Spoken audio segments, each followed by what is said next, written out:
तो very good morning all, welcome to BSc institute. तो हमने लास्ट सेशन में एआई के ऊपर डिस्कस कर रहे थे हम लोग, जो हमारी एमसीक्यू सीरीज चल रही है यूनिट 9 एमपीपीएससी के लिए।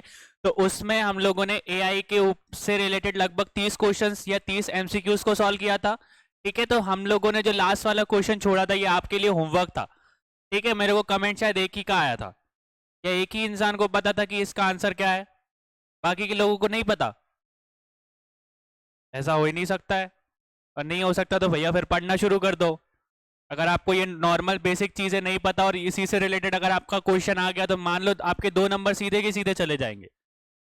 ठीक है, तो मैं आपसे पहले भी बोल चुका हूं कि जो करंट पे चल रहा है और जो चीजें टेक्निकली हमारे आसपास में हैं उनको आपको रिसर्च करके रखना पड़ेगा। उनसे रिलेटेड आपके एमसीक्यूज, उन्हीं से रिलेटेड आपको क्वेश्चंस मिलेंगे, कहीं अलग से क्वेश्चन नहीं आएंगे। ठीक है, तो आस्क दिशा से रिलेटेड हम लोगों ने एक क्वेश्चन देखा था, एक तरीके का चैट बॉक्स है, उसका नाम क्या है? आस्क दिशा। एक चैट बॉक्स है जिसका नाम क्या है? आस्क दिशा। उन्होंने पूछा कि ये आस्क दिशा जो चैट बॉक्स है वो किससे रिलेटेड है। ठीक है, तो पहला स्टेटमेंट क्या दे के रखा है? Ask Disha is a artificial intelligent based chat box. तो ये किस पे बेस पे बना हुआ है, किस टेक्नोलॉजी पे बना है? एआई पे बना हुआ है। ठीक है, ये एक तरीके का चैट बॉक्स है जो कि किस तरीके से काम करता है? आर्टिफिशियल इंटेलिजेंस के ऊपर। अब आप पूछोगे कि आर्टिफिशियल इंटेलिजेंस मतलब कैसे चैट बॉक्स से काम करता है, तो इसमें एक तरीके का चैट बॉक्स बना के रखा है। चैट बॉक्स तो जानते हो ना कि अगर आप कोई मैसेज भेजोगे तो सामने से उसका क्या आएगा? रिप्लाई आएगा। पर अगर आप देखोगे तो आर्टिफिशियल इंटेलिजेंस का इस्तेमाल यहाँ पे किस लिए हो रहा है कि यहाँ पे उस चैट बॉक्स का आंसर करने के लिए सामने की तरफ कोई इंसान नहीं बैठा। ठीक है, उस तरफ से भी बोल सकते कि आर्टिफिशियल इंटेलिजेंस के थ्रू वो जो मशीन है, वो जो कंप्यूटर प्रोग्राम है, वो आपको आंसर कर रहा है। ठीक है, तो एआई चैट बॉक्स में एआई का क्या मतलब है कि सामने की तरफ से कोई ह्यूमन असिस्टेंट नहीं है, मतलब कि कोई सामने वाला इंसान नहीं बैठ के आपको रिप्लाई नहीं कर रहा, एक मशीन आपको रिप्लाई कर रही है। तो जो भी आपकी क्वेरीज होती है, तो आज दिशा को आप देखोगे तो ये किस साइट का चैट बॉक्स है या किस ऐप का आपको देखने को मिलता है? तो आईआरसीटीसी के बारे में आप लोगों ने देखा होगा या सुना होगा। तो हम लोग जब बोल सकते हैं रेल टिकट जब भी करते हैं, तत्काल करोगे या नॉर्मल टिकट्स करते हैं, तो हमको इस वेबसाइट से या इस साइट से ही क्या करना पड़ता है? हमारे टिकट्स को बुक करना रहता है। तो ये एक तरीके का ऐप और वेबसाइट पे हमको आईआरसीटीसी के वेबसाइट या वेब पे हमको किस तरीके का चैट बॉक्स देखने को मिलता है? आस्क दिशा नाम का चैट बॉक्स देखने को मिलता है। अब इसका काम क्या होता है, क्या करता है ये? जब अगर आप टिकट बुक कर रहे हो तो कुछ ना कुछ आपकी इंक्वायरीज होती है कि नहीं होती? कभी बोल सकते हो कि आपका टिकट बुक हो गया, आपके पैसे कट गए पर आपका टिकट बुक नहीं हुआ, तो वो एक तरीके की समस्या है। अब आप अगर उनको आईआरसीटीसी वालों को फोन लगाओगे तो वो फोन पे करेंगे क्या? नहीं करेंगे। तो इसलिए उन्होंने बीच के एक मीडियम बना के रखा है, एक माध्यम बना के रखा है, आस्क दिशा, कि अगर आपको किसी भी तरीके की समस्या है तो आप इस चैट बॉक्स से अपना क्वेश्चन पूछ सकते हो। वो उसी के बेसिस पे एल्गोरिथम को देखकर अब वो आपको आंसर करेगी। ठीक है, वो अगर आपका मान के चलो, जैसे हमने एग्जांपल देखा कि आपका टिकट आप बुक कर रहे थे, टिकट बुक नहीं हुआ पर आपके क्या कट गए? पैसे कट गए, अमाउंट आपके बोल सकते कि बोल सकते डेबिट हो गया। तो अब इसके लिए सॉल्यूशन के लिए क्या करोगे? आप आस्क दिशा से यही पूरी की पूरी अपना जो भी समस्या है उसको लिख दोगे, तो वो आस्क दिशा उस सॉल्यूशन मतलब क्वेश्चन के हिसाब से आपको सॉल्यूशन दे देगी। या तो वो देखकर बता देगी कि आपका टिकट बुक नहीं हुआ, ठीक है, अमाउंट जो है वो हमारे पास नहीं पहुंचा, जिससे आपने पेमेंट करा है, वापस 3 या 4 दिन में वापस आपके जो पैसे हैं वो किस में आ जाएंगे? आपके अकाउंट में आ जाएंगे। तो इस तरीके की कोई भी क्वेरीज का क्या देता है? ये सॉल्यूशन देती है। ठीक है, तो इस तरीके के चैट बॉक्स का याद रखना, जो भी हमारे आसपास में हम लोग जिस चीजों को यूज कर रहे हैं। तो आईआरसीटीसी का यूज बहुत बार होता है। ठीक है, लगभग बोल सकते हैं कि हर 10 में से एक इंसान तो इसको यूज कर ही रहा है। ठीक है, तो आईआरसीटीसी का चैट बॉक्स का नाम क्या है? आस्क दिशा। आस्क दिशा जो है वो किस पे बेस्ड है? एआई पे। एआई मतलब कि सामने की तरफ कोई ह्यूमन असिस्टेंट आपको आंसर करने के लिए नहीं बैठा, एक मशीन है, एक प्रोग्राम है जो कि आपको आंसर कर रही है। ठीक है, फिर इसके बाद क्या बोल के रखा है? Its objective is to solve the queries of railway passenger on the internet. तो इसमें क्या बोल के रखा है? रेल यात्रियों के प्रश्नों का इंटरनेट पे हल करने का उद्देश्य है। किसका उद्देश्य है? आस्क दिशा का। तो ये तीनों के तीनों स्टेटमेंट कैसे है हमारे? ठीक है, तो याद रखना ये आज दिशा क्या है? तो ये आज दिशा जो है आईआरसीटीसी का ऐप का चैट बॉक्स है। आज के टाइम पे आप देखोगे तो कौन सा वर्जन यूज हो रहा है आज दिशा का? अभी अपग्रेडेड कर दिया गया है इसको, आज दिशा को। तो अभी आप देखोगे तो आस्क दिशा 2.0 चल रहा है। ठीक है, इसको और अपग्रेड कर दिया गया है, मतलब कि और चीजों को इसमें इनबिल्ट कर दिया गया है। पहले नॉर्मल क्वेरीज देते थे, अब बोल सकते हो ज्यादातर अगर आपकी ज्यादा टेक्निकल फॉल्ट भी है तो भी इसका वो क्वेरीज का आंसर दे देता है। ठीक है, तो ये चैट बॉक्स बोल सकते हैं आईआरसीटीसी का। और आईआरसीटीसी का फुल फॉर्म याद रखना, Indian railway catering and tourism corporation limited. एक ये प्राइवेट कंपनी है जो कि बोल सकते हैं कि हमारे बोल सकते हैं कि गवर्नमेंट के साथ काम करती है, रेलवेज के साथ काम करती है, टिकट बुक करना, फूड को बहुत अभी देख रहे होगे तो फूड सप्लाई भी ये बोल सकते हैं इन्होंने स्टार्ट किया है। आपने देखते होगे कि जब आप मतलब बड़ी ट्रेनों में जाते हैं, नॉर्मल ट्रेनों में जाते हैं तो उसमें कैटरिंग की व्यवस्था भी रहती है। मतलब बहुत सी बार आप देखोगे तो उस ट्रेन के अंदर एक डिब्बा होता है जिसमें किचन बना हुआ था। ठीक है, उस किचन में खाना वगैरह भी बनाया जाता है और लोगों को डिस्ट्रीब्यूट किया जाता है। तो उस वो वाला काम भी कौन करता है? आईआरसीटीसी ही करता है। ठीक है, तो टूरिज्म को भी पहुंच मतलब रेलवे के टिकट भी बुक करता है। ठीक है, कैटरिंग वाली सिस्टम भी रहता है, पैकेज वगैरह भी ये लोग बनाते हैं। मतलब कि कोई इंसान को अगर घूमने जाना है, वैष्णो देवी जाना है, 4 धाम करने, तो इस तरीके के पैकेज भी इनके पास रहते हैं। तो बहुत बड़ी साइट है, वेबसाइट है। नॉर्मल एक तरीके से वैसा नहीं है कि बस वो टिकट ही बुक करती है, बहुत सारी चीजें इसके अंदर आती है। ठीक है, ये याद रखना इसका फुल फॉर्म भी। नेक्स्ट देखो तो प्रोजेक्ट जो बोल सकता ब्रेन वेव है, वेव नहीं है, ब्रेन वेव। ठीक है, ब्रेन वेव बोल सकते हैं। जो प्रोजेक्ट ब्रेन वेव है वो संबंध किस चीज से सही से रिलेटेड है? ठीक है, which of the correct option is related to project brain wave? Brain wave से रिलेटेड कौन सा कथन सही है?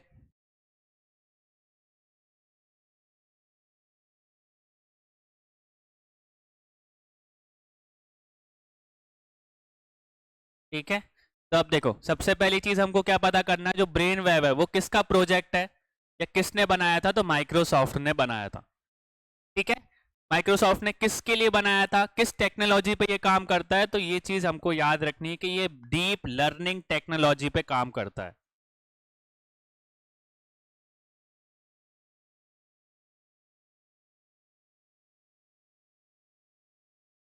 ठीक है, आपको बताया था कल मैंने कि एआई है, तो एआई का सबसेट क्या होता है हमारा? Machine learning.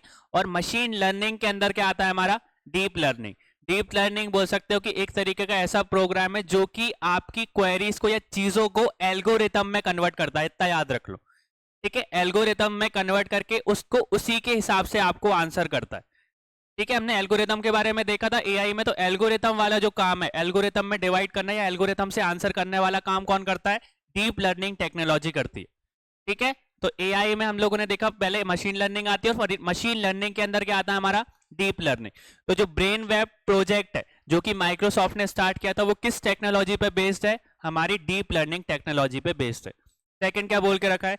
This project is based on field programmable gate array array. तो एक तरीके का बोल सकते हो FPGA, एक तरीके का अरे का इसमें इस्तेमाल किया गया है। अरे नहीं समझा रहा हूं, बस एक टेक्नोलॉजी है, इसका इस्तेमाल इसमें किया गया है। ठीक है, तो दोनों के दोनों स्टेटमेंट क्या है हमारे? सही है। तो यहाँ से मेन क्वेश्चन यहाँ ये चीज याद रखना, जो प्रोजेक्ट ब्रेन वेव है वो किस पे रिलेटेड है, किस टेक्नोलॉजी से रिलेटेड है? डीप लर्निंग टेक्नोलॉजी से। किसने बनाया था? माइक्रोसॉफ्ट ने। नेक्स्ट देखो, artificial intelligence task force was formed by which of the ministry of government of India? तो भारत सरकार ने किस मंत्रालय द्वारा एआई टास्क फोर्स का गठन किया था? किसने बनाया था, किस बोल सकते हैं मिनिस्ट्री ने बनाया था?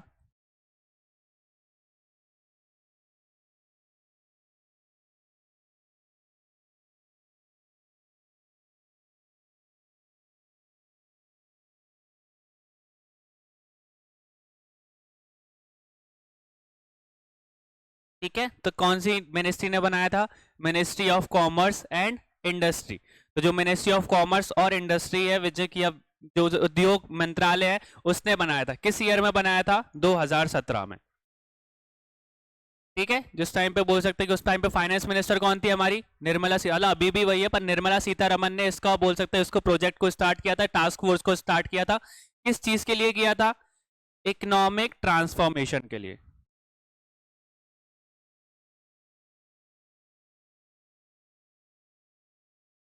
ठीक है, कि अर्थव्यवस्था में सुधार हो सके उसके लिए उन्होंने इस टास्क फोर्स को बनाया था, कि किस तरीके से हम आर्टिफिशियल इंटेलिजेंस को हमारे बोल सकते हैं अर्थव्यवस्था में इस्तेमाल कर सकते हैं, बैंकिंग सेक्टर में यूज कर सकते हैं, एग्रीकल्चर में इस्तेमाल कर सकते हैं, जिससे क्या हो सके ये जो इंडस्ट्रीज है, जो बाकी की बोल सकते हैं कि जो इंडस्ट्रीज काम कर रही हैं उनको अगर एआई का इस्तेमाल किया गया उस इंडस्ट्रीज में, तो हमारा बोल सकते हैं इंडिया क्या करेगा और प्रोग्रेस करेगा इकोनॉमिक डेवलपमेंट में।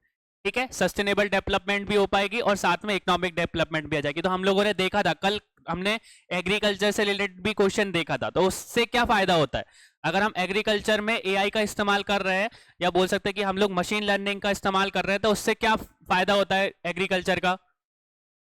प्रोडक्शन हो जाती है ना एक तरह से, अगर बोल सकते तो प्रिडिक्ट कर पाते हैं हम लोग। कल देखा था उपजाऊ के लिए हम लोगों ने देखा कि वो बता सकते हैं एस्टिमेट कि इस साल इतना उपजाऊ हो सकती है, इस बार इतनी ईल्ड हो सकती है। तो उसी हिसाब से हम अंदाजा लगा सकते हैं ना कि इंडिया के लोगों की इससे मतलब काम हो पाएगा कि नहीं हो पाएगा। अगर नहीं हो पाएगा तो हमको बाहर से पहले से ही कॉन्टेक्ट बना के रखेंगे कि भैया हम लोगों को इतने की कमी हो सकती है। अगर मान के चलो देश में 100 कुंटल की जरूरत है, अगर हमने 80 कुंटल ही कर पाए तो बाकी के 20 कुंटल की जुगाड़ हम लोगों को करनी पड़ेगी ना बाहर की कंट्रीज से। तो इस तरीके का एस्टिमेशन हम लगा सकते हैं। तो ऐसे ही अलग अलग कंपनीज में हर सेक्टर्स में, एग्रीकल्चर हुआ, छोटी छोटी इंडस्ट्रीज हुई, हमारी आईटी डिपार्टमेंट तो हम लोग देख ही रहे हैं, ठीक है, फैक्ट्रीज हुई, इंडस्ट्रीज हुई, तो इनमें भी हम लोग एआई का इस्तेमाल कर सके। इसलिए एक तरीके की टास्क फोर्स बनाई थी, जो कि किस मिनिस्ट्री ने बनाई थी? Ministry of commerce and industry में। किस ईयर में बनाई थी? 2017 में। उस टाइम पे निर्मला सीतारमन ने इसको बोल सकते टास्क फोर्स को बनाया था।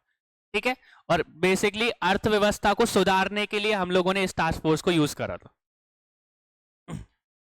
नेक्स्ट देखो, in which year did India became part of GPAI, तो global partnership on artificial intelligence हम लोगों ने देखा था कल। इसमें क्या बोला है कि इंडिया ने किस ईयर में इसमें पार्ट लिया था या ज्वाइन हुआ था वो? ठीक है, किस वर्ष भारत जीपीएआई का हिस्सा बना?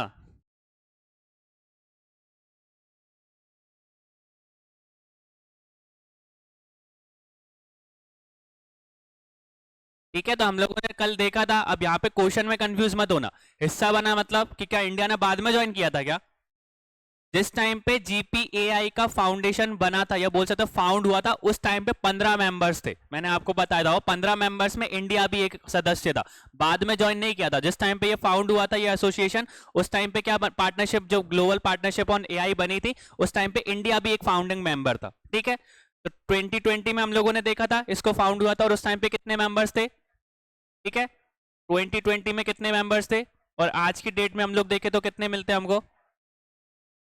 ठीक है, जो फाउंडिंग 15 मेंबर्स थे उनके जरूर नाम अच्छे से याद कर लेना।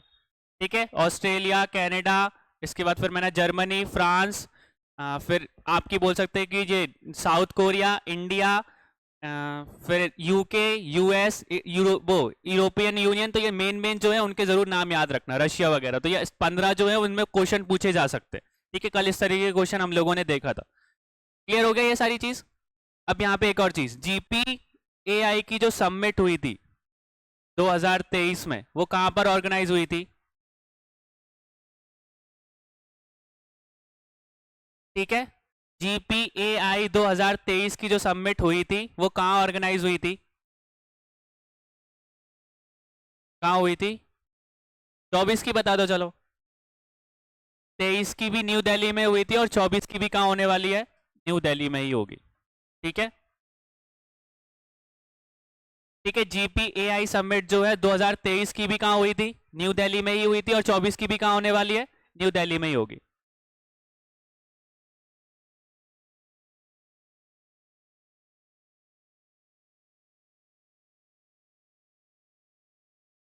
नेक्स्ट देखो, रेस का पूरा नाम क्या है? What is the full form of RAISE? RAISE, क्या फुल फॉर्म है रेस का?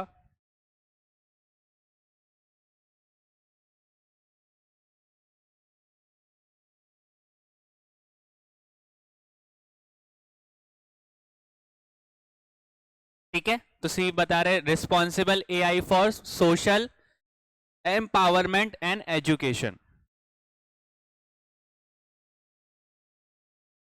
ठीक है, पूरा फुल फॉर्म क्या है हमारा? Responsible AI for social empowerment and education. ठीक है, तो एक तरीके का सबमिट होती है, ये 2020 में स्टार्ट हुई थी पर उस टाइम पे हो नहीं पाई थी, तो वर्चुअल सबमिट हुई थी। और इस बार की आप बात करो, रेस 2024 की बात करें हम लोग, तो ये कहाँ पे ऑर्गेनाइज होगी?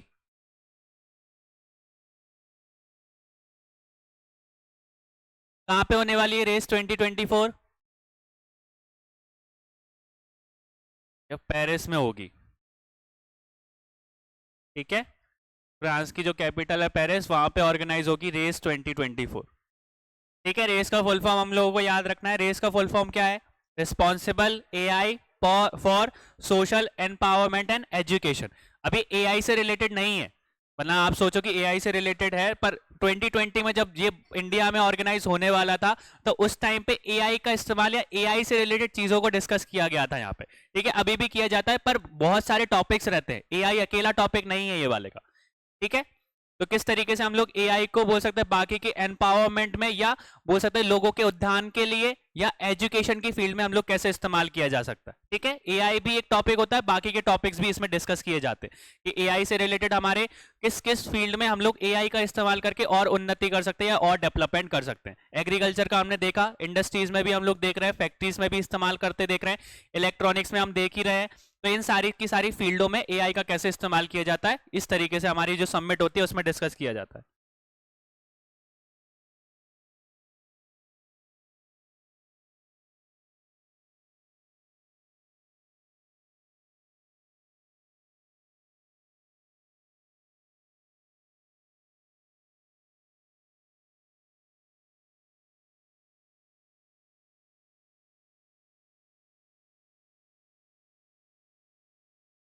ठीक है, यहाँ पे रेस को अलग पढ़ाया था, कल वाला जो क्वेश्चन था वो डिफरेंट था, ठीक है। तो रेस 2024 की responsible AI for social empowerment education की बात करूं तो वो कहां पर हो, 24 में होगी, हमारे पेरिस में। नेक्स्ट देखो, what is the full form of CREDA? KRIDA, जो क्रेडा है उसका फुल फॉर्म क्या है?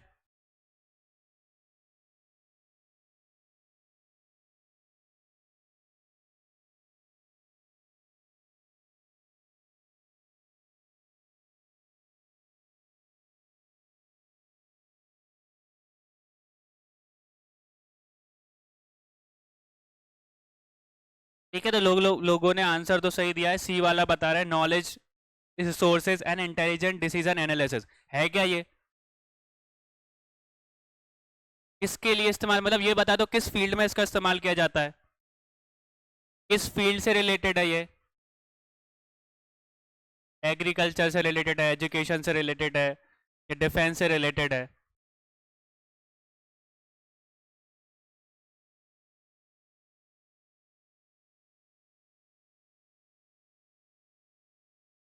ठीक है, तो इसको याद रखना, ये किस चीज से रिलेटेड है हमारा, ये डिफेंस सब्जेक्ट से हमारा रिलेटेड है, ठीक है। कैसे करते हैं, हमारा जो लार्ज स्केल मिलिट्री मूव्स होते हैं ना,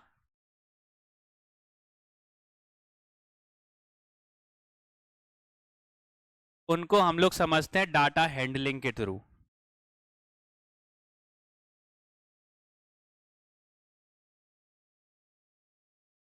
ये चीज समझ में आई? लार्ज स्केल मिलिट्री मूव्स मतलब, अब देखो, कोई भी देश अगर किसी के ऊपर आक्रमण करता है, या कोई भी एक तरीके से लड़ने का एक तरीका होता है ना, तो कोई भी अगर मान के चलो यूक्रेन और रशिया की अगर वॉर चल रही है, तो उस वॉर में दोनों के दोनों पार्टिसिपेट कर रहे हैं, और दोनों के दोनों पार्टिसिपेट कर रहे हैं तो उनका कोई ना कोई एक टेक्निक होगा, या उनका कोई पैटर्न होगा ना लड़ने का, कि अगर उन लोगों को अगर पहले स्टार्ट करनी है वॉर तो किस तरीके से स्टार्ट करेंगे। तो इस चीज का हम लोग क्या कर सकते हैं, पूरा डाटा एक तरीके से एनालाइज करके हम लोग उसका पैटर्न समझ सकते हैं, ठीक है। तो ये जो बोल सकते हैं टेक्नोलॉजी है, ये डिसीजन मेकिंग एनालिसिस जो हम लोगों ने बनाया है, वो डिफेंस में बहुत ज्यादा काम आता है। कि अगर पाकिस्तान का हम लोगों को पता करना है कि पाकिस्तान किस तरीके से वॉर इनिशिएट करता है, कैसे बोल सकते हैं कि वो टेक्निकल लेवल पे हम लोगों की हैकिंग के थ्रू हमको परेशान कर सकता है, या मिलिट्री लेवल पे किस तरीके से हमको परेशान कर सकता है, ये सारी की सारी चीजों का जो डाटा रहता है, उस डाटा को समझकर हम लोग अपने क्या करते हैं, स्ट्रेटेजीज को बनाते हैं, ठीक है। कभी भी आप देखोगे तो आज के टाइम पे अगर क्रिकेट की बात करो तो क्रिकेट में भी डाटा एनालिसिस का बहुत ज्यादा इस्तेमाल होता है। क्या करती हैं दो टीमें, अगर अपनी दो टीमें हैं तो अगर जो भी अपोनेंट है उससे उनका जो भी प्लेयर्स हैं उन प्लेयर्स की वीडियोस देख के आते हैं कि अगर कोई बॉलिंग बोल रहा है तो वो किस तरीके से बॉलिंग कर रहा है, किस तरीके से बैटिंग कर रहा है, तो इसका पूरा एनालिसिस कर सकते हैं। वैसे ही डिफेंस फोर्स में बात करें तो दो अगर अपोनेंट्स हैं तो दोनों अपोनेंट्स के बीच में हम लोग क्या कर सकते हैं, जो भी हमारा अपोनेंट है उसका स्ट्रेटेजी समझ सकते हैं, उसका पैटर्न समझ सकते हैं, ठीक है, तो इस तरीके से चीजों का हम लोग क्रेडा का इस्तेमाल करते हैं, जो कि knowledge, resources and intelligence, decision analysis है, वो डिफेंस फील्ड में काम आता है। जो भी लड़ाइयाँ हो रही है, जो भी कंट्री लड़ रही है, तो उनसे रिलेटेड एक डाटा हैंडल होता है, या एक तरीके का पैटर्न हमको पता चलता है। उस पैटर्न से हम लोग क्या कर सकते हैं, अपने मिलिट्री मूव्स को डिसाइड कर सकते हैं, हमारी स्ट्रेटेजीज बना सकते हैं। अलग पैटर्न, मतलब हमारी कोई गलती है हमारी स्ट्रेटेजीज बनाने में, तो हम उसको सही कर सकते हैं। ठीक है, तो एक तरीके का डाटा रहता है जो कि डिफेंस डाटा रहता है, ठीक है, उसको हैंडल करने के लिए। नेक्स्ट देखो, why what name is India's AI strategy known. जो इंडिया की, बोल सकते हैं कि भारत की एआई रणनीति को किस नाम से जाना जाता है?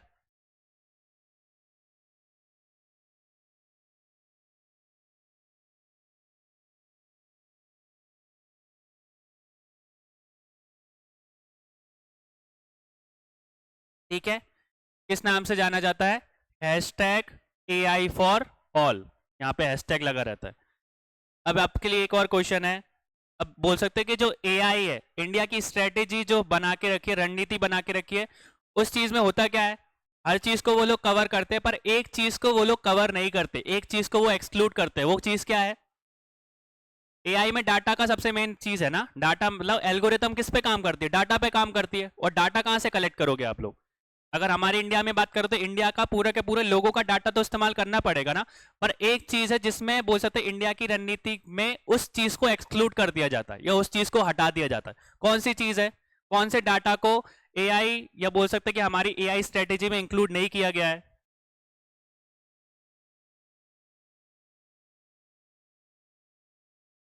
अरे भैया, हमारा जो पर्सनल डाटा है, क्या वो इस्तेमाल कर सकती है क्या? तो इसको एक्सक्लूड करके रखा है ना, तो इसको याद रखना कि हमारी एआई स्ट्रेटेजी में क्या एक्सक्लूड कर दिया गया है, किस चीज को हटा दिया गया है।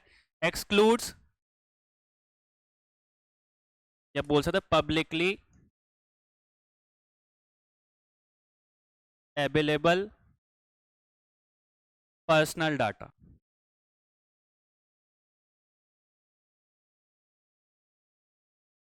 ठीक है, किस चीज को एक्सक्लूड कर दिया गया है? हमारी जो भी हमारे इधर पब्लिकली अवेलेबल है ना डाटा, अगर आप देखो तो फेसबुक, इंस्टा, स्नैपचैट, दुनिया भर की चीजें चल रही है।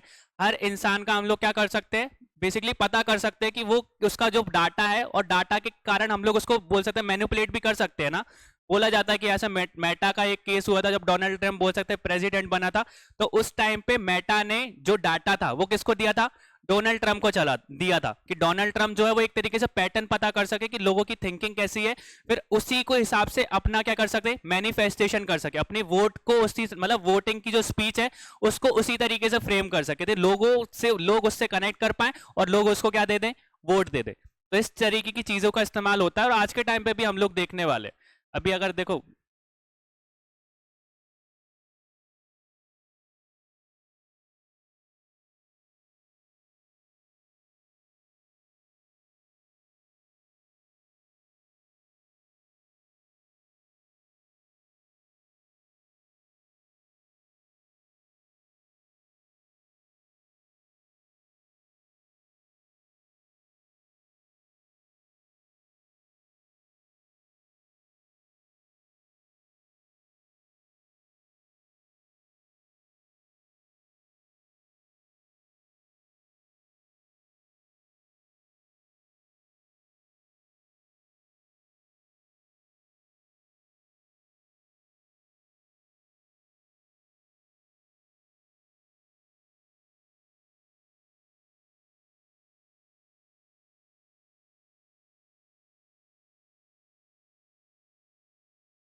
बिग डेटा यही है, लोगों का बोल सकते हैं कि हम लोग जो बिग डेटा में इस्तेमाल कर रहे हैं वो इसी तरीके से कर रहे हैं। लोगों का डाटा जो पर्सनल डाटा है उसको बहुत सी कंपनीज हैं जो कि बेच देती हैं दूसरी कंपनीज को, ठीक है। तो इस तरीके से हम लोग बोल सकते हैं कि पर एआई, हमारी जो इंडिया की स्ट्रेटेजी है उसमें कभी भी पर्सनल डाटा को इंक्लूड नहीं किया गया।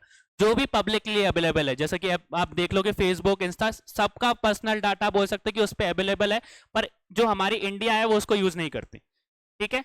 प्राइवेट कंपनीज का हम लोग नहीं बोल सकते। क्लियर हुआ यहाँ पे? अब एक और चीज आप लोगों के लिए, हम लोगों ने इतनी तो चीज डिस्कस कर ली, पर इंपॉर्टेंट देखो, इसके बाद हम लोग बात कर रहे हैं कि एक इंडिया ने एआई पोर्टल बनाया है। एआई पोर्टल ऑफ इंडिया को किस नाम से जाना जाता है? इंडिया का एक एआई पोर्टल है, उस पोर्टल को किस नाम से जाना जाता है?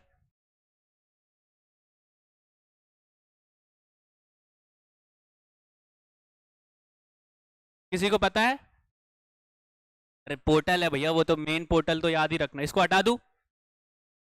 को लिख लेता है, ठीक है। इंडिया एआई करके एक बोल सकते हैं इंडिया का एक पोर्टल बना के रखा है लोगों ने, ठीक है। इंडिया डॉट एआई नहीं है, इंडिया एआई अकेला है। तो इंडिया एआई जो है वो इंडिया का क्या है? एआई पोर्टल है, ये चीज याद रखना। कौन सा पोर्टल है? AI portal of India. अब इसको बनाया किसने है? मतलब इसमें किसका बोल सकते हैं, कौन कौन इसमें हिस्सेदार है इस पोर्टल में, ये पूछा जा सकता है आपका कि इंडिया की जो एआई पोर्टल है उसमें कौन कौन का बोल सकते हैं, किस किस का गठबंधन है, किस किस का बोल सकते हैं कि यहाँ पे मिलके उन्होंने इंडिया एआई नाम का एक पोर्टल बनाया है। बताओ कौन सी मिनिस्ट्री इसमें इन्वॉल्व है, कौन सा डिवीजन इसमें इन्वॉल्व है, या कौन सी कंपनी इसमें इन्वॉल्व है? पढ़ा है इसके बारे में? इंडिया एआई के बारे में याद रखना कि ये 3 लोगों का बोल सकते हैं कि डिवीजन है। सबसे पहली चीज, हमारी मिनिस्ट्री इन्वॉल्व है। कौन सी मिनिस्ट्री इन्वॉल्व होगी? ठीक है, इलेक्ट्रॉनिक्स और आईटी डिपार्टमेंट वाली, ठीक है, ये मिनिस्ट्री हो गई। दूसरा कौन सा है? नेशनल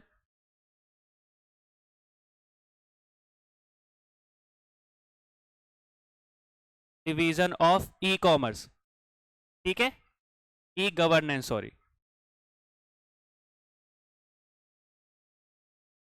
ठीक है। जो हमारा ई गवर्नेंस का नेशनल डिवीजन है वो इसमें इन्वॉल्व है। और तीसरा कौन है?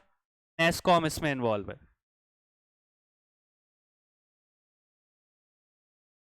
ठीक है। ये 3 जो है, ये तीनों के तीनों ने मिलके कौन सा पोर्टल संभालते हैं ये लोग? ये किसने बनाया था? ये 3 लोगों ने मिलके बनाया, ठीक है। तो इंडिया का पोर्टल किस नाम से जाना जाता है?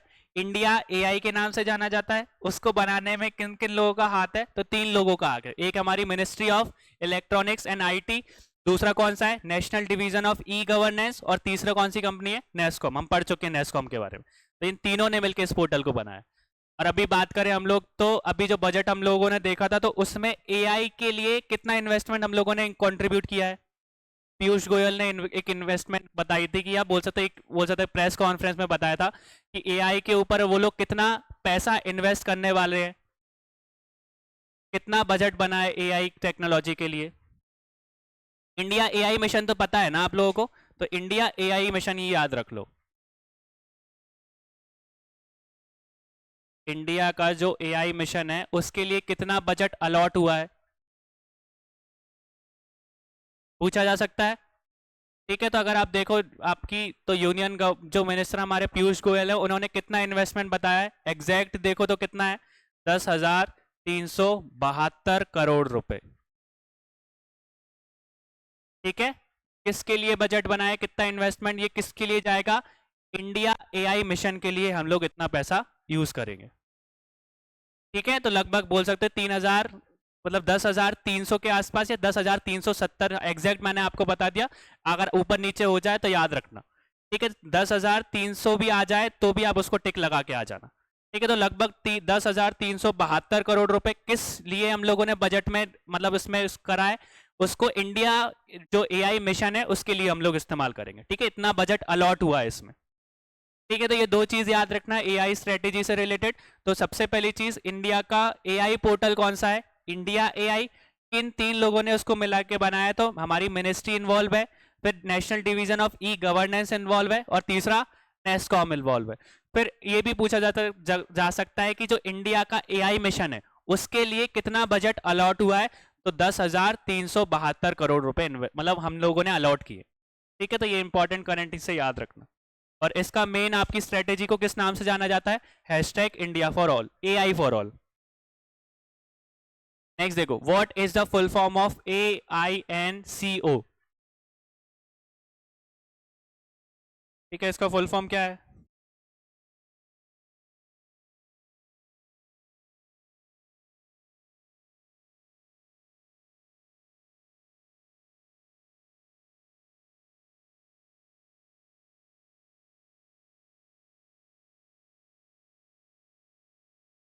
ठीक है, तो इसका फुल फॉर्म क्या है? AI technique for net centric operation.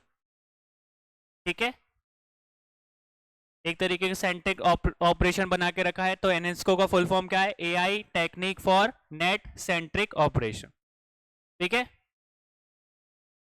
Next देखो, which country in the world first initiated AI and started the 5th generation computer? जो 5th जनरेशन, मैंने 5 जनरेशन के बारे में बताया था, 5 जनरेशन की हमने बोल सकते प्रोग्रामिंग लैंग्वेज के बारे में भी देखा था। तो अगर आप देखो यहाँ पे, तो पहले देखो, जो फर्स्ट जनरेशन कंप्यूटर थे, उन फर्स्ट जनरेशन कंप्यूटर में किसका इस्तेमाल किया गया था? वैक्यूम ट्यूब्स का इस्तेमाल किया गया था। ठीक है, यहाँ पे याद रख लेना, फर्स्ट जनरेशन लैंग्वेज नहीं बता रहा मैं, कंप्यूटर बता रहा हूँ। ठीक है, तो फर्स्ट जनरेशन कंप्यूटर में किस चीज का इस्तेमाल किया गया था? वैक्यूम ट्यूब्स का। सेकंड जनरेशन की बात करो तो सेकंड जनरेशन में हम लोगों ने देखा था किस नाम से जाना जाता है? ट्रांजिस्टर के नाम से भी जाना जाता है, ट्रांजिस्टर कंप्यूटर के नाम से जाना जाता है। थर्ड जनरेशन में हमने किसका इस्तेमाल किया? IC का। ठीक है, इंटीग्रेटेड सर्किट का। फोर्थ जन में हमने किसका इस्तेमाल किया? अगर देखो तो नॉर्मली हम उसको किस नाम से जानते हैं? माइक्रो प्रोसेसर के नाम से।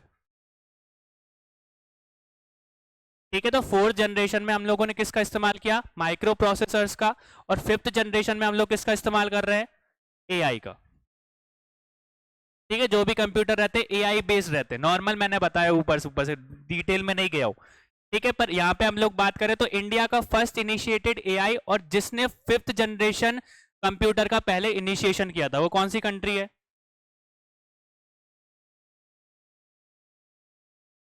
ठीक है, तो किस जनरेशन, 5th जनरेशन कंप्यूटर जो कि AI पे बेस्ड है, उसको सबसे पहले किसने बनाया था? जापान ने बनाया था। किस ईयर में हम लोगों ने देखने को मिला था? ये 1982 के टाइम पे इन लोगों ने इनिशिएट किया था। ठीक है, तो ये 5 जनरेशन के बारे में, जैसे मैंने ये जनरेशन में आपको मतलब बताया कि किस ट्रांजिस्टर का, वैक्यूम ट्यूब्स का इस्तेमाल किया जाता है, ऐसे 5 जनरेशन कंप्यूटर के बारे में भी पढ़ लेना एक बार। और जो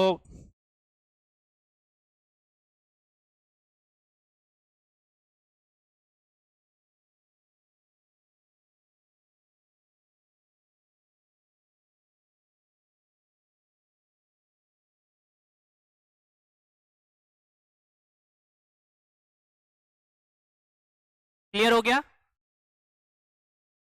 नेक्स्ट देखो, where was it decided to start school of artificial intelligence for the development of AI technology, AI in India? तो इंडिया में एक स्कूल खुला था, स्कूल ऑफ आर्टिफिशियल इंटेलिजेंट, वो किसके द्वारा खोला गया था?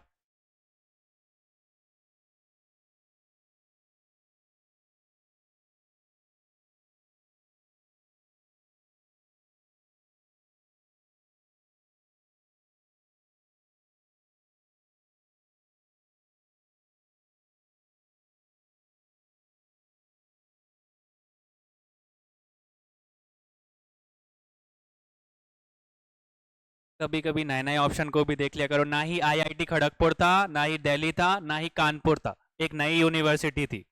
ठीक है, इनमें से कोई भी नहीं है। कौन सी है वो बोल सकते हैं हमारी? वो है बेनेट यूनिवर्सिटी।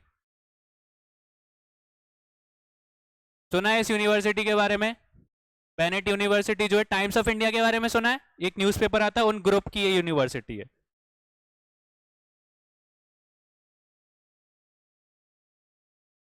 ठीक है, न्यू दिल्ली में हमको देखने को मिलती है। तो जो टाइम्स ऑफ इंडिया की ग्रुप की वो यूनिवर्सिटी, उस यूनिवर्सिटी का नाम क्या है? Bennett university. उसमें सबसे पहले स्कूल ऑफ आर्टिफिशियल इंटेलिजेंस को इंट्रोड्यूस किया गया था।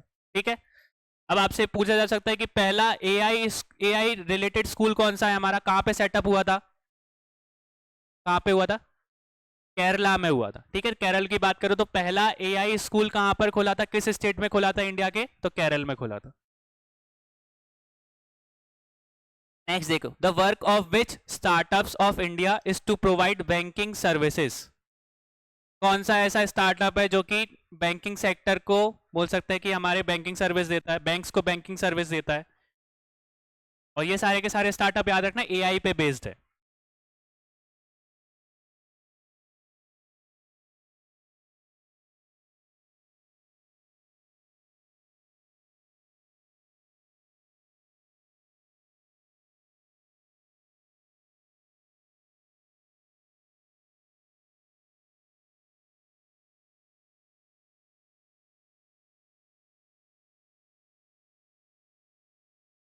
ठीक है, तो कौन सा है हमारा एक्टिव एआई है। ठीक है, तो एक्टिव एआई जो है वो बैंक को क्या करता है, बैंकिंग सर्विसेज प्रोवाइड करता है। ठीक है, अगर आर्या एआई के बारे में देखें तो आर्या एआई को भी मैंने बताया था, तो बोल सकते हैं फाइनेंशियल सर्विसेज को प्रोवाइड करता था ये। ठीक है, अगर देखो तो ये बैंक में, इंश्योरेंस हुआ। ठीक है, बैंक, इंश्योरेंस और फाइनेंशियल सर्विसेज, ये तीनों चीजें प्रोवाइड करता है। ठीक है, एक्टिव एआई की बात करें तो एक्टिव एआई जो है बैंक से रिलेटेड चीजें भी हमको देखने को मिलती है, इंश्योरेंस से रिलेटेड चीजें भी दिखनी है और फाइनेंशियल सर्विसेज प्रोवाइड करता है। आर्या एआई अकेला क्या करता है, बस फाइनेंशियल सर्विसेज प्रोवाइड करता है।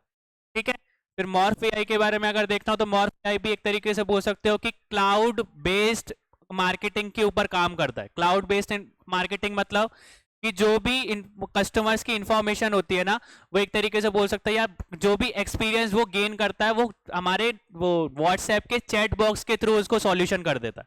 ठीक है, इतना इंपॉर्टेंट नहीं है, पर ये चीज याद रखना कि जो स्टेक फफल है वो एक तरीके से किसका काम करता है, सैंपल्स का काम करता है। जो भी हमारे ब्लड सैंपल्स रहते हैं ना, उन सैंपल्स को किस तक पहुंचाता है, पैथोलॉजी तक पहुंचा देता है। ठीक है, ये एक तरीके का एआई जो उन्होंने बना के रखा है, जो कि हमारे सैंपल्स, जो ब्लड सैंपल्स रहते हैं, उन ब्लड सैंपल्स को क्या करता है, पैथोलॉजी तक पहुंचाने का काम करता है। तो ये उसके ऊपर बेस्ड है। ठीक है, हमारे मेडिकल लाइन में इसका यूज होता है। क्लियर है। नेक्स्ट देखो, which of the following startup is used in facial recognisation problem solving for banking, finance and government sector. तो कौन सा है जो कि बैंक में, फाइनेंशियल और गवर्नमेंट सेक्टर्स में फेशियल रिकॉग्निशन का इस्तेमाल किया जाता है। कौन सी ऐसी एआई स्टार्टअप है।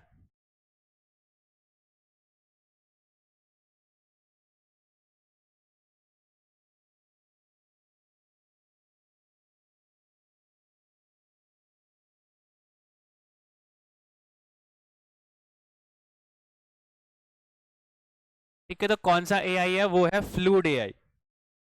कौन सा एआई है, फ्लूड एआई जो है वो एक तरीके का फेशियल रिकॉग्नाइजेशन से रिलेटेड एआई को इस्तेमाल करता है, जो कि बैंक्स को, ठीक है, फाइनेंसेस को और गवर्नमेंट सेक्टर में इस्तेमाल किया जाता है। ये एक तरीके का स्टार्टअप है।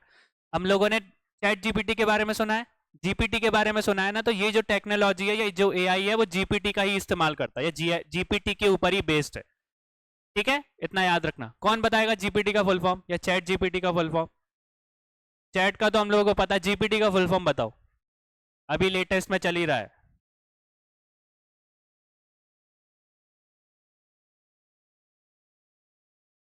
बेसिक क्वेश्चन है ना, पूछा जा सकता है।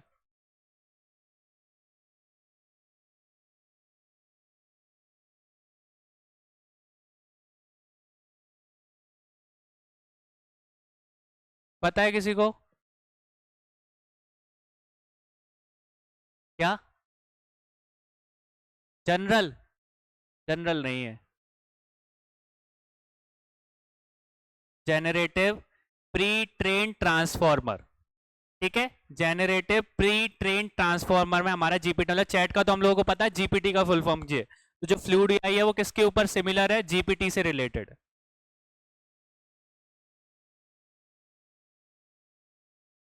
ठीक है, ये आएगा अभी क्वेश्चन।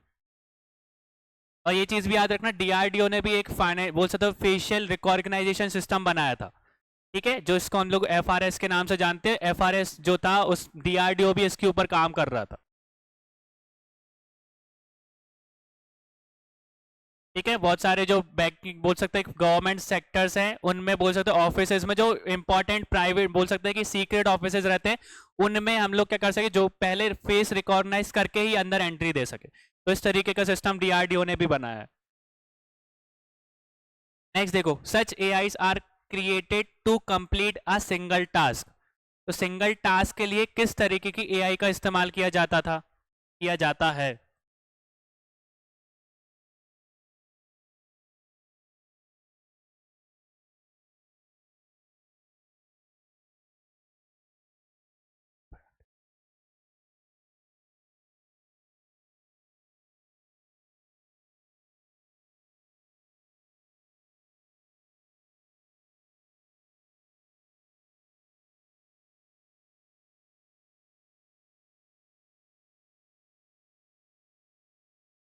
ठीक है, तो मैंने बताया था आपको नैरो एआई के बारे में।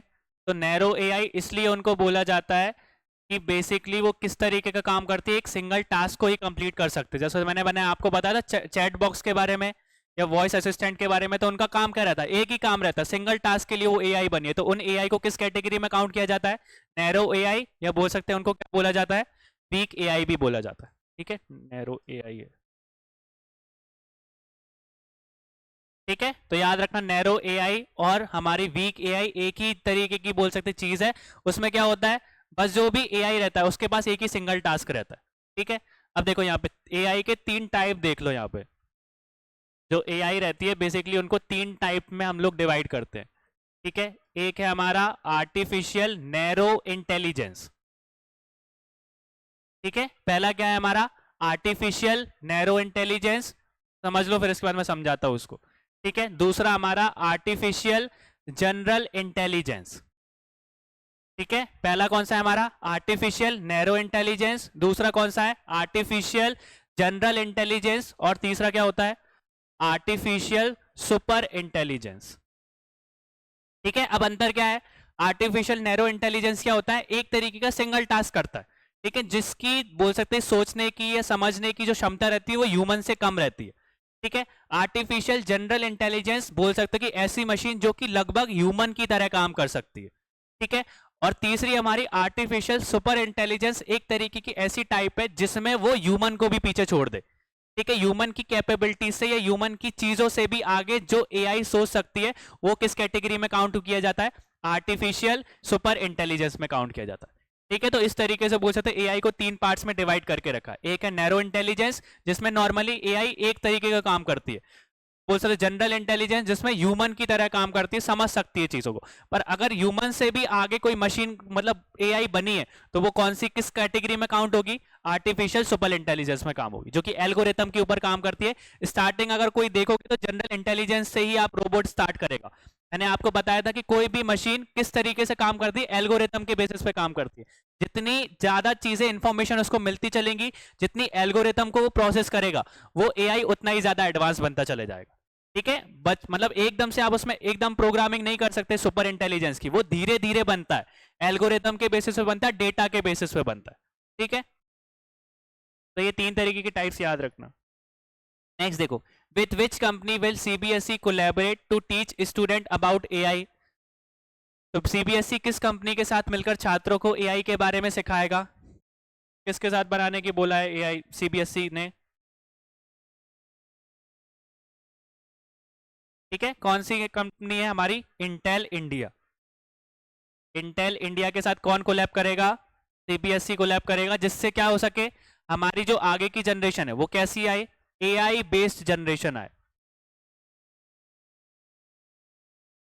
ठीक है, तो आने वाली जो जनरेशन वो लोग कर रहे हैं कि जो लोग स्कूलों में अगर एआई पढ़ाई जाएगी तो आगे वाली जनरेशन कैसी होगी, एआई बेस्ड जनरेशन होगी, कि उनको एआई का मतलब पता होगा। देखो ऐसी चीज है कि जैसे चैट जीपीटी है, तो अब चैट जीपीटी अगर आपके लिए अवेलेबल है तो अब आपको भी चैट जीपीटी का यूज करना आना चाहिए ना। अगर आपको पीपीटी बनानी है, फालतू आधे घंटा एक घंटा वेस्ट क्यों करना, कि जब नॉर्मली एक इंस्ट्रक्शन से आप बस उसमें अपना डिटेल डाल के पूरा का पूरा वो पीपीटी को बना सकते हो, तो इससे आपका काम इजी होगा ना। ठीक है, तो वो चीज भी लोगों को आनी चाहिए कि अगर ये चीज अवेलेबल है आज के टाइम पे, अगर साइट फ्री में आपको ये चीज प्रोवाइड कर रही है, तब आपको बस इसका यूज करना सीखना है। ठीक है, पीपीटी हुई, डाटा शीट्स हुई, आपके नॉर्मली कोई भी प्रोजेक्ट्स वगैरह हुए, तो उनको आप कुछ 5 मिनट या 10 मिनट में बना के फेंक सकते हो ना, बाकी का अपना यूजफुल काम कर सको। तो इसलिए उन लोगों का ये एक उद्देश्य है कि एआई बेस्ड जनरेशन होनी चाहिए, कि आने वाली जनरेशन को एआई का पता हो, और जिस चीज में एआई से काम हो सकता है वो इंसान उससे एआई से काम कर सके। ठीक है, पर बाकी की चीजें इस्तेमाल ना करे, कि अगर स्कूल में अगर प्रोजेक्ट दिए जा रहे हैं या बोलते कॉलेज में बहुत सारे असाइनमेंट दिए जाते हैं, तो वो असाइनमेंट लिटरली लोगों को पढ़ाई के लिए या एजुकेशन से रिलेटेड है, पर लोग बाग क्या करते हैं, गलत फायदा उठा के उस असाइनमेंट को एआई से बनवा लेते हैं, फिर उनको कोई मतलब नहीं रहता। ठीक है, ना ही फिर उनको बोल सकते हैं उस डिग्री का कोई मतलब रह जाता है। तो जहां पे एआई का इस्तेमाल होना चाहिए वहां पे करो, पर जहां पे नहीं करना चाहिए वहां पे भी नहीं करना चाहिए। ठीक है, तो इस तरीके के बोल सकते हैं कि आगे वाली जो जनरेशन है उसको एआई का इस्तेमाल करना आना चाहिए। इसलिए सीबीएसई एआई के बारे में पढ़ा रहा है, किसके साथ कोलैब करके, इंटेल इंडिया के साथ कोलैब करके।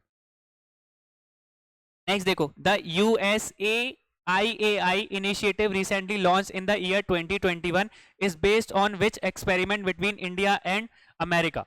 तो जो हमारा बोल सकते हैं कि USIAI जो है वो इनिशिएटिव जो है वो किस सेक्टर से रिलेटेड है? हाल ही में वर्ष 2021 में लॉन्च की गई USAI भारत की पहली इंडिया और अमेरिका के मध्य की किस योग पे आधारित है? सॉरी,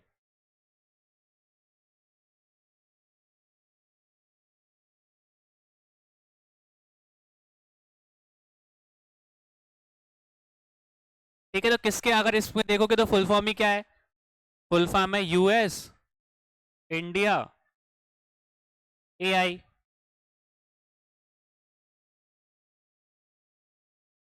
ठीक है, US India initiative of AI, तो ये हमारा फुल फॉर्म देके रखा है। तो इंडिया और यूएस ने किसके लिए कोलैब किया है? एआई के लिए कोलैब किया है, तो एआई से रिलेटेड चीजें हैं। फिर इसके बाद एक और चीज याद रखना है कि ये जो प्रोग्राम है वो किसके अंदर बना है? एक हमारा प्रोग्राम चलाते हैं इंडिया और यूएस, उसको क्या बोला जाता है? Indo US science and tech forum. ठीक है, तो एक तरीके का फोरम बना के रखा है हमारे इंडिया और यूएस ने, जो कि साइंस एंड टेक्नोलॉजी पे काम करता है, उसके अंदर हमको ये इनिशिएटिव देखने को मिलता है। ठीक है, तो इस तरीके का क्वेश्चन पूछ लिया जाए तो इंडिया और यूएस के बीच में कौन सा फोरम है जो कि एआई या बोल सकते हैं साइंस एंड टेक के ऊपर रिलेटेड है, तो इस फोरम का नाम ये है, Indo US science and tech forum. ठीक है,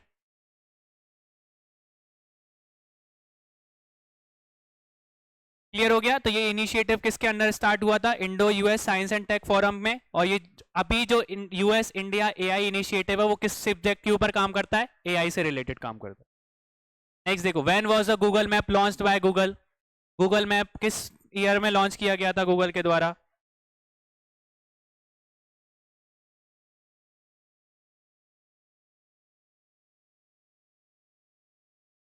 और यूट्यूब किस ईयर में लॉन्च हुआ था? देखो, अगर आप देखो गूगल मैप की बात, तो पहले गूगल मैप किसी और की कंपनी थी। ठीक है, उस कंपनी को किसने एक्वायर करा था? गूगल ने एक्वायर करा था। मतलब कि गूगल मैप नहीं बनाया, वरना आप सोचो कि गूगल मैप गूगल ने बनाया होगा। पहले दूसरा नाम से आता था। 2004 में इन्होंने क्या करा? उस कंपनी को एक्वायर करा, फिर फंक्शनिंग करके, मतलब उसमें थोड़ी सी सही करके, फिर गूगल मैप के नाम से उसको लॉन्च किया था। किस ईयर में लॉन्च किया था? 2005 में। अगर यूट्यूब की बात करें तो यूट्यूब भी गूगल ने बनाया था, वो वाली कंपनी भी पहले बनी हुई थी। उस कंपनी को किसने एक्वायर करा था? यूट्यूब बोल सकते गूगल ने एक्वायर करा। तो पेपाल के बारे में आप लोगों ने सुना है? तो पेपाल के जो फाउंडर्स, मतलब पेपाल के कुछ वर्कर्स थे जो कि काम करते थे पेपाल ने, उन लोगों ने किसको बनाया था? यूट्यूब को बनाया था। पर उस टाइम पे जब ये बना था यूट्यूब, इतना ज्यादा सक्सेसफुल नहीं बना था, या सक्सेसफुल नहीं हो पाया था। तो सक्सेसफुल नहीं हुआ था तो गूगल ने इसको क्या करा था? एक्वायर कर लिया था। किस ईयर में? 2005 में। ठीक है, और फिर YouTube नाम से गूगल ने इसको लॉन्च कब किया था? तो 2006 में उसको लॉन्च कर दिया था। ठीक है, तो जितने भी ऐप्स हमको मेन आप देखोगे तो गूगल सर्च के बाद में, या गूगल सर्च इंजन के बाद में दूसरा ऐसा बोल सकते हैं वेबसाइट है जो कि सबसे ज्यादा इस्तेमाल की जाती है, वो यूट्यूब ही है। ठीक है, अगर गूगल सर्च इंजन के बाद देखो तो दूसरी नंबर पे हमारे यूट्यूब आती है, जो कि सबसे ज्यादा सर्च की जाती है। ठीक है, आज हम लोग देखते हैं तो ये जो मोबाइल में इनबिल्ट आता है गूगल मैप्स और ये आपका यूट्यूब, ये गूगल ने नहीं बनाया। ये कंपनीज पहले से बनी हुई थी, इन कंपनीज को किसने एक्वायर करा? गूगल ने एक्वायर करा, क्योंकि उस टाइम पे ये कंपनीज इतना ज्यादा सक्सेसफुल हो नहीं पाई थी, पर गूगल ने इसको एक्वायर करके थोड़ा सा फंक्शनिंग करके उसको सक्सेसफुल बनाया, और आज के टाइम पे आप देख रहे हो कि वो सबसे ज्यादा यूज यही किया जाता है। ठीक है, नेक्स्ट देखो, which of the following AI is the future of artificial intelligence? कौन सी एआई की कैटेगरी है जो कि फ्यूचर में फ्यूचर है एआई का? ठीक है, आर्टिफिशियल इंटेलिजेंस का भविष्य निम्नलिखित में से कौन से एआई पे निर्धारित है?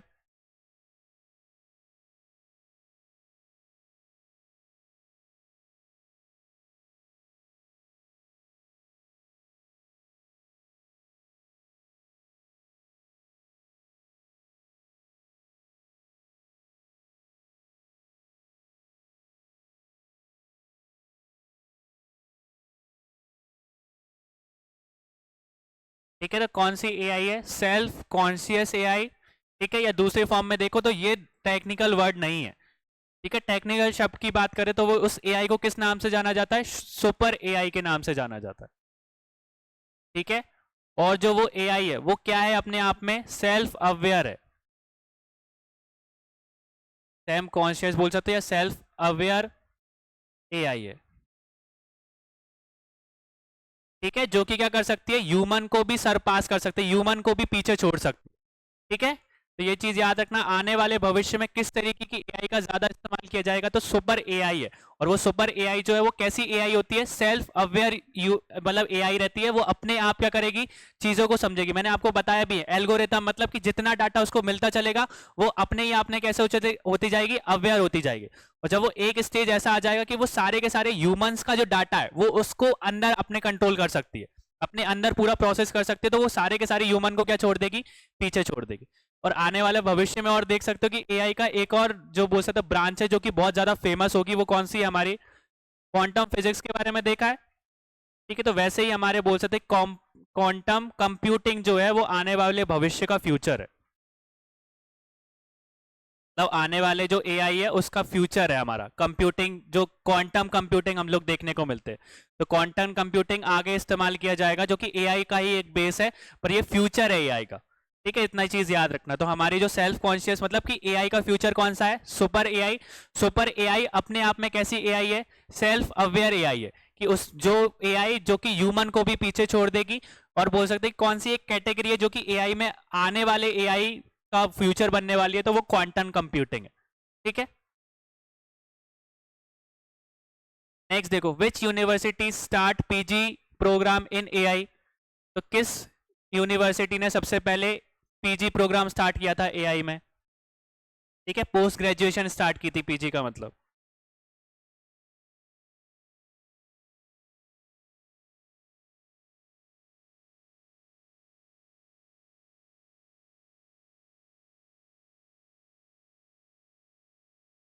कौन सी आपको यूनिवर्सिटी लगती है?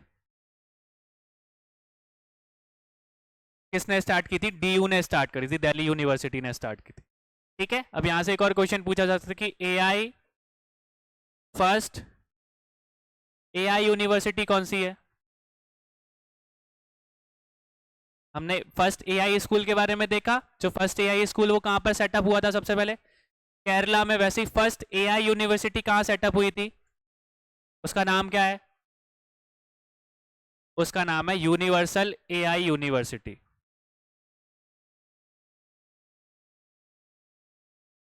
Sorry, universal AI university. ठीक है, जो मुंबई में है, और किस ईयर में सेटअप हुई थी? ये 2023 में ही हुई थी अभी। ठीक है, तो पहली एआई यूनिवर्सिटी कौन सी है हमारी? यूनिवर्सल एआई मतलब यूनिवर्सिटी, जो कि 2023 में सेटअप हुई थी। ठीक है, तो स्कूल भी याद रखना, यूनिवर्सिटीज भी याद रखना। क्लियर हुआ? नेक्स्ट देखो, under whose chairmanship did NITI Aayog form a committee to outline the AI programme? तो नीति आयोग के किसकी अध्यक्षता में एआई कार्यक्रम की रूपरेखा बनाने के लिए एक समिति का गठन हुआ था? तो किसने बनवाई थी?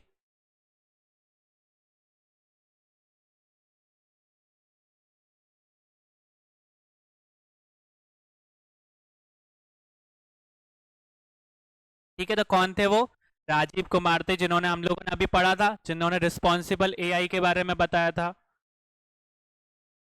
ठीक है, रिस्पॉन्सिबल एआई का इनिशिएटिव दिया था, जिसका मतलब क्या था? AI for.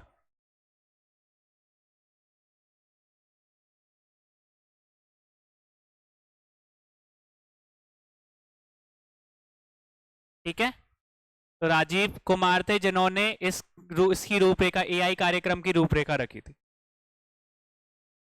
नेक्स्ट देखो, एआई पावर्ड चैटबॉक्स का उपयोग करने वाला पहला टीवी कार्यक्रम कौन सा था? First TV programme to use AI powered chatbox कौन सा था भैया?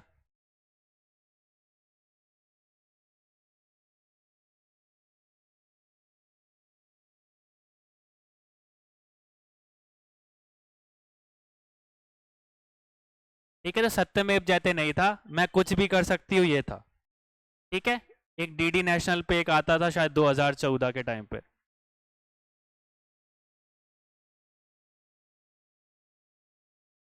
ठीक है, डीडी नेशनल पे ये 2014 में स्टार्ट हुआ था। ठीक है, कोई डॉक्टर वॉक्टर की कहानी थी इसमें। नेक्स्ट देखो, which of the following will be implementation of N A I P? National artificial intelligence programme जो है वो किसके द्वारा इम्प्लीमेंट किया गया था? किसने नेशनल आर्टिफिशियल इंटेलिजेंस प्रोग्राम को इम्प्लीमेंट किया था?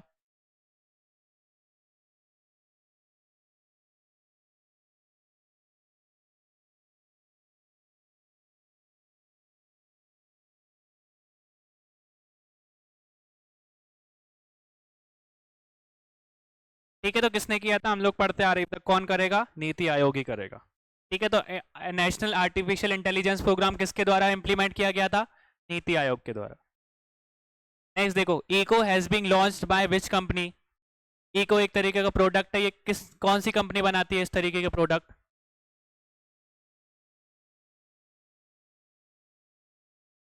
ये तो सुना ही होगा सब लोगों ने।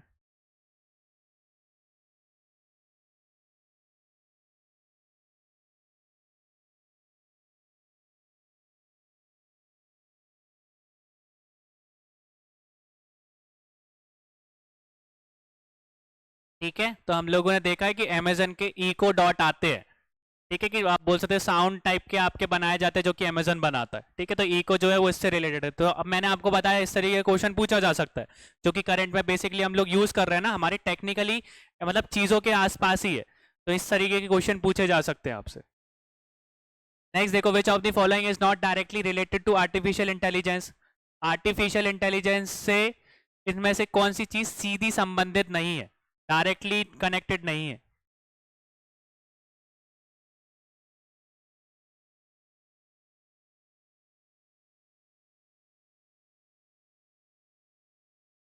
कौन सा नहीं है? Supervise learning, unsupervise learning, computer networking या न्यूरल नेटवर्किंग?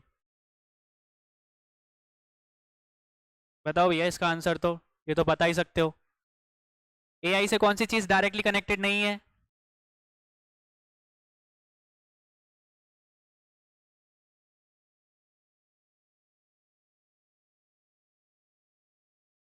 अब यहाँ पे देखो, यहाँ पे लैन वैन पेन का इस्तेमाल होगा क्या? जो भी कंप्यूटर नेटवर्क की बात कर रहे हैं, तो वो कंप्यूटर नेटवर्क एआई से डायरेक्टली रिलेटेड है क्या? इनडायरेक्टली है पर डायरेक्टली नहीं है, तो उसमें से कौन सा आंसर गलत होगा? कंप्यूटर नेटवर्किंग हमारा डायरेक्टली कनेक्टेड नहीं है। ठीक है, बाकी की तीन चीजें जो है वो एआई से रिलेटेड है। बाकी हम लोग देख चुके हैं, सुपरवाइज लर्निंग और अनसुपरवाइज लर्निंग, वो डीप लर्निंग मशीन लर्निंग का ही पार्ट है। एक हम यहाँ पे इसको समझ लो, न्यूरल नेटवर्क मतलब,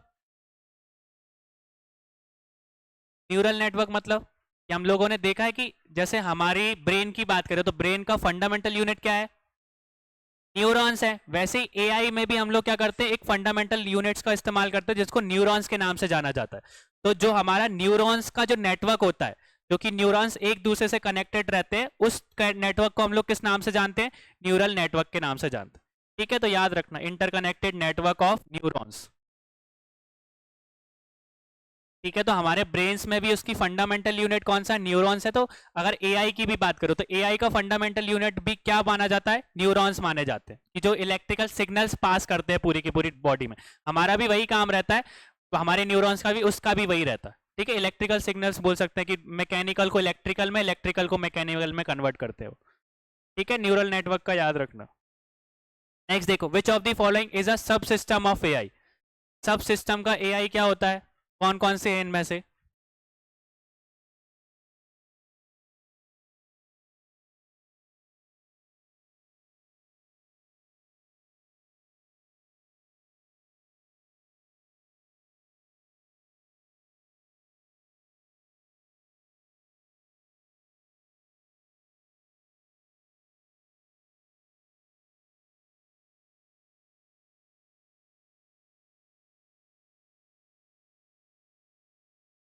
देखो, अगर सब सिस्टम की बात करें तो मैंने आपको बताया था मशीन लर्निंग भी इसी का पार्ट होती है।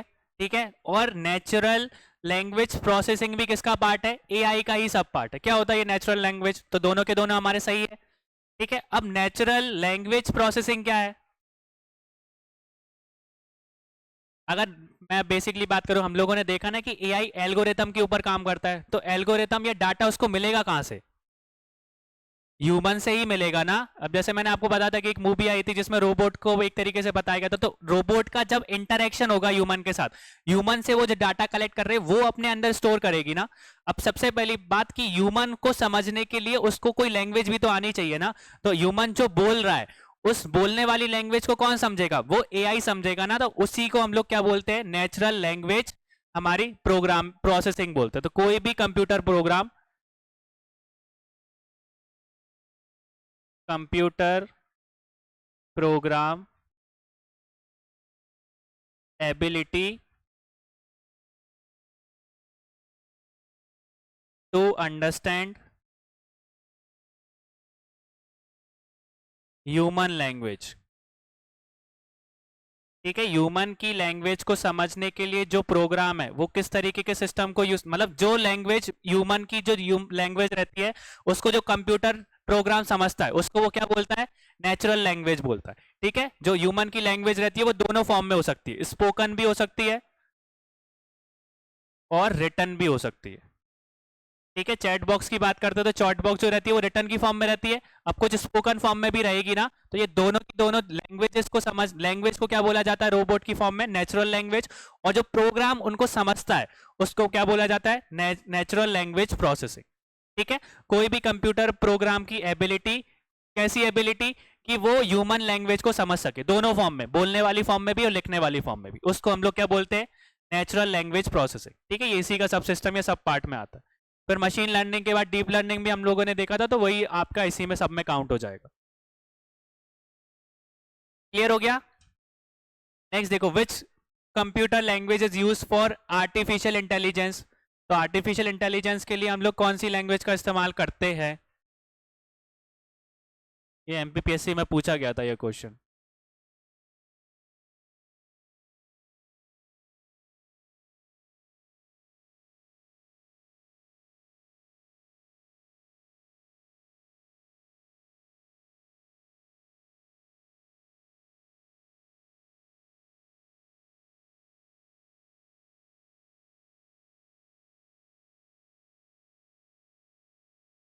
ठीक है, तो आर्टिफिशियल इंटेलिजेंस का मैंने आपको बताया था कि कौन सी लैंग्वेज का सबसे ज्यादा इस्तेमाल किया जाता है, सबसे ज्यादा कौन सी लैंग्वेज यूज होती है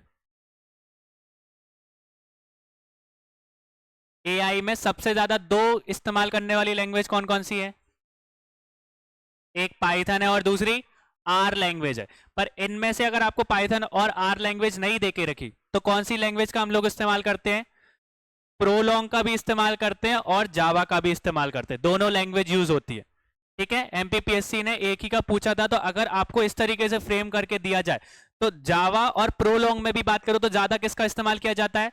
प्रोलॉन्ग का ज्यादा इस्तेमाल किया जाता है। तो अगर एक टिक करना होगा तो हम लोग क्या करेंगे? प्रोलॉन्ग को करेंगे। पर अगर आपसे पूछा जाए तो जावा का भी इस्तेमाल किस में किया जाता है? एआई में इस्तेमाल किया जाता है। ठीक है, तो याद रखना कि हमारी मेन, अगर बात करो कि एआई में मेन लैंग्वेज कौन कौन सी है, तो दो मेन लैंग्वेज है। एक है हमारी पाइथन, मैंने बताया था क्योंकि ये वर्सेटाइल लैंग्वेज है, और दूसरी लैंग्वेज कौन सी है? R language. ये दो मेन मेन लैंग्वेज, अगर ये दो नहीं देके रखी तो फिर हमारी कौन सी आती है? प्रोलॉन्ग और जावा। अगर आपको एक ही चुनना है तो प्रोलॉन्ग को ही चुनोगे आप लोग। ठीक है,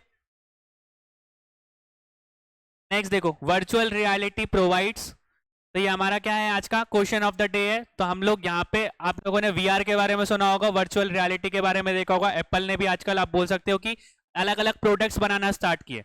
तो वर्चुअल रियलिटी जो है वो एक तरीके का क्या है, किस चीज से संबंधित है या क्या उपलब्ध करती है? क्लियर पिक्चर, पर्सनल हियरिंग, वो सब पार्टिसिपेशनरी एक्सपीरियंस या न्यू मूवी रिव्यू। तो ये 4 ऑप्शन आपके लिए दे के रखे हैं। वीआर किस लिए इस्तेमाल किया जाता है, इसका आंसर आपको कल बताना। ठीक है, कमेंट सेक्शन में सबके आंसर चाहिए, क्योंकि वीआर हम लोग देखते हैं आज के टाइम पे। वीआर से रिलेटेड क्वेश्चन पूछे जा सकते हैं, तो ये आपका क्वेश्चन ऑफ द डे। ठीक है, थैंक यू।